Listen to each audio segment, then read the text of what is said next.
Hello guys, welcome back to my channel Stockmania. कैसे हो आप सब। तो इसकी आज की वीडियो में हम निफ्टी का एनालिसिस करेंगे, बैंक निफ्टी के बारे में बात करेंगे, किस तरीके से मार्केट बिहेव कर रहा है, कैसे हम लोगों को आगे का प्लानिंग करना है। सब चीज़ें मैं आज की वीडियो में समझाऊंगा। डिटेल्ड में ज़रूर देखिएगा एंड तक, काफ़ी कुछ सीखने को मिलेगा। और किस तरीके से एज अ ट्रेडर आप लोगों को सोचना चाहिए, कैसे प्राइस एक्शन काम करता है, एक एक चीज़ हम आज की वीडियोस में डिस्कस करेंगे। तो चलिए शुरू करते हैं। सबसे पहले हम निफ्टी के बारे में बात करेंगे। निफ्टी में अगर आप लोग देखोगे गाइस, हो क्या रहा है, लगातार 6 दिन हो गए हैं, 6 दिन से मार्केट गैप अप ओपन हो रहा है। यहाँ पे भी गैप अप ओपन हुआ, अगेन गैप अप ओपन हुआ, दोबारा गैप अप ओपन हुआ। कंटिन्यूसली मार्केट जो है गैप अप ओपन हो रहा है। ये कहीं ना कहीं अभी अब मतलब कि आप समझ लो एक अलार्मिंग सिचुएशन है। तो ऐसा नहीं होना चाहिए। कितने ही दिन आप यहाँ पे देखो, लगातार सेम सेम चीज हुई थी, सेम पैटर्न रिपीट हुआ था। यहाँ पे भी अगर आप देखोगे लगातार 5-6 दिन मार्केट गैप अप ओपन हो के ऊपर गया। उसके बाद देखो मैसिव डाउनसाइड देखने को मिला था।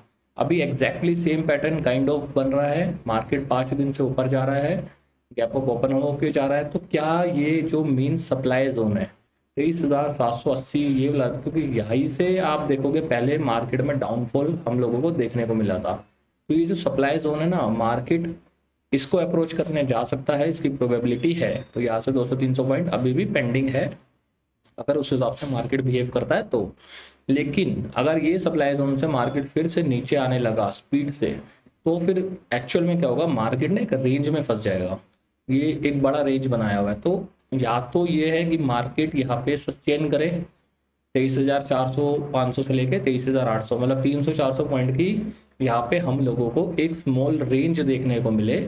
उसके बाद मार्केट ब्रेकआउट दे, तो अगर ब्रेकआउट देगा तो फिर ट्रेंड रिवर्सल हो जाएगा निफ्टी के अंदर एकदम अच्छे तरीके से। तो ये चीज़ आप सिनेरियो अपने दिमाग में लेके चलना। अदरवाइज क्या होगा, मार्केट जैसे ही इस लेवल के पास में पहुंचेगा, अगर सेलर्स को एक्चुअल में प्राइस को नीचे लाना है ना, तो वो फिर इसी जोन से तेजी से नीचे लेके आएंगे। तो ये दो सिनेरियो हैं जो आप लोगों को ध्यान में रखने हैं। तो चलो 1 घंटे पे चलते हैं, 1 घंटे में समझते हैं हो क्या रहा है। अभी 1 घंटे में देखो market continuously guys gap up open हो रहा है, मतलब बिल्कुल भी नहीं रुक रहा। तो देखो ये गैप अप फॉर्म हुआ, ठीक है। उसके बाद देखो यहाँ अगेन गैप अप। तो होता क्या है, गैप थ्योरी जो होती है उसमें कहीं ना कहीं मार्केट जो है ना गैप फिल करने जरूर जाता है, ये ध्यान रखना। तो ये 3 बार गैप बन चुके हैं, तो ये कहीं ना कहीं अच्छा साइन नहीं है। मतलब ऐसा हर बार नहीं होगा कि मार्केट सेम पैटर्न को रिपीट करे, कहने का मतलब ये है। और देखो अभी क्या है, ये अभी हमें देखो किस तरीके से ट्रेड्स करनी है, समझो आप। देखो ये एक मेजर स्विंग है, ठीक है। यहाँ पे प्राइस ने रिस्पेक्ट किया है, आप देख सकते हो। यहाँ से एक अच्छा खासा एक कंसोलिडेशन किया था, उसके बाद प्राइस ने क्या करा था, डाउन आया था। तो एग्जैक्टली वो जो लेवल है 23,620 के आसपास का लेवल है। तो मुझे ऐसा लगता है निफ्टी अगर ऊपर सस्टेन करता है, इसको मैं आपको 15 मिनट में समझाता हूँ। तो देखो ये रेंज बनाया था मार्केट ने, और देखो ये रेंज का ब्रेकआउट आया हुआ है, ठीक है। देख सकते हो आप, ये रेंज का ब्रेकआउट आया हुआ है। तो मार्केट अगर ऊपर सस्टेन करता है गाइस इसी जोन में, तो फिर हम लोगों को इसी इधर कंसोलिडेशन कर ले भले ही चलेगा, लेकिन इस जोन के 23,360 के नीचे यहाँ पे नहीं आना चाहिए। यहाँ पे आने का मतलब क्या होगा, ये जो ब्रेकआउट आया हुआ है ना, ये फेल्ड हो जाएगा।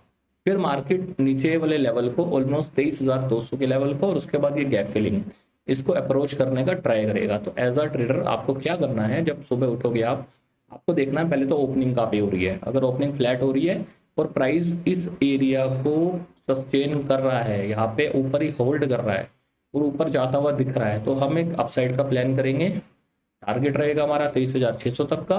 अगर प्राइस मान लो फ्लैट ओपन होकर नीचे निकल रहा है और यहाँ पे कंसोलिडेशन कर रहा है, फिर चांसेस होंगे ये 23,200 के लेवल को अप्रोच करने जा सकता है निफ्टी। तो ये हम लोगों का गाइस प्लानिंग रहेगा कल के लिए। तो अभी चलो निफ्टी बैंक पे चलते हैं। निफ्टी बैंक में देखते हैं हम किस तरीके से प्लान करेंगे। और किसी का कोई भी डाउट हो आप लोग कमेंट बॉक्स में लिख देना, मैं एक एक करके आपको सारी चीज़ें समझाऊंगा। तो चलो निफ्टी बैंक देखते हैं, निफ्टी बैंक किस तरीके से मार्केट बिहेव कर रहा है। अभी देखो मैंने आपको लास्ट वीडियो में लाइव स्ट्रीम में बताया था कि निफ्टी बैंक मुझे ज़्यादा स्ट्रॉन्ग दिख रहा है। अभी निफ्टी बैंक में एक अच्छी बात क्या है ये समझो। देखो ये जो जोन है ना, ये जोन एक्चुअल में ब्रेकआउट आ चुका है, उसके ऊपर सस्टेन किया हुआ है। तो ये एक काफ़ी ज़्यादा मतलब बुलिश साइन है निफ्टी बैंक के लिए। और ये लेवल है जहाँ से अच्छा खासा सेल ऑफ आया था बैंक निफ्टी के अंदर। ऑलमोस्ट 53,800 का लेवल। अभी यहाँ से 600-700 पॉइंट बैंक निफ्टी में पेंडिंग है, ये ध्यान रखना। और ऐसा नहीं होगा गाइस कि एकदम ही मतलब कल ही 800 पॉइंट बढ़ जाए, ऐसा हो भी सकता नहीं भी हो सकता, दोनों सिनेरियो है। बट कहने का मतलब क्या, अभी ये रेंज का जो एक इस रेंज से बाहर आया है 51,800 के लेवल से, यहाँ तक जाने के चांसेस हैं, कहने का मतलब ये है। तो 1 घंटे पे देखते हैं। अभी 1 घंटे में देखो आप निफ्टी और बैंक निफ्टी के चार्ट को अगर कंपैरिजन करोगे ना, तो बैंक निफ्टी बहुत ज़्यादा अच्छे तरीके से मूव कर रहा है, बहुत ज़बरदस्त तरीके से। निफ्टी ने इतना अच्छा मूव नहीं किया जिस हिसाब से बैंक निफ्टी कर रहा है। तो 1 घंटे पे अगर आप देखो कितने अच्छे तरीके से स्विंग्स का रिस्पेक्ट हुआ है। देखो ये जोन था जिसका ब्रेकआउट आया, बढ़िया मूव मिल गया। उसके बाद क्या होता है, दोबारा से सेम एक ही जोन बनाया था, देख सकते हो ब्रेकआउट आया, थोड़ा सा डीप पुल बैक लिया, अगेन ऊपर निकल गया। इस तरीके से फॉर्मेशन हो रही है। तो ये जो लेवल है 52,800 का लेवल जो है, ये एक एज अ सपोर्ट की तरह काम करेगा।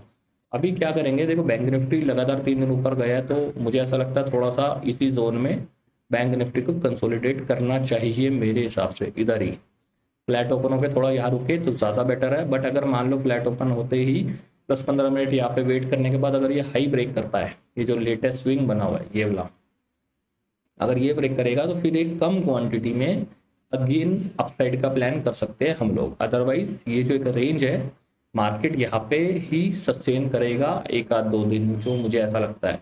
तो दोनों सिनेरियो है, फ्लैट ओपन होकर अगर हाई ब्रेक करेगा तो अपसाइड प्लान करेंगे, अदरवाइज यहाँ पे कंसोलिडेट कर सकता है, क्योंकि लगातार 2-3 दिन का इस गैप अप ओपन हो चुका है प्राइस में मार्केट। तो ऐसा नहीं होगा कि स्ट्रेट 5-6 दिन बढ़ता ही जाएगा, 1-2 दिन वेट भी करेगा, रेस्ट भी करेगा, उसके बाद फिर फर्दर मूवमेंट हम लोगों को देखने को मिलेगा। तो ये बैंक निफ्टी का एनालिसिस था गाइज। कुछ अच्छा लगा हो लाइक एंड सब्सक्राइब चैनल को जरूर कीजिएगा, और कुछ भी आपका क्वेरी होता है तो आप कमेंट बॉक्स में पूछ सकते हो। Thank you so much for watching this video, thank you.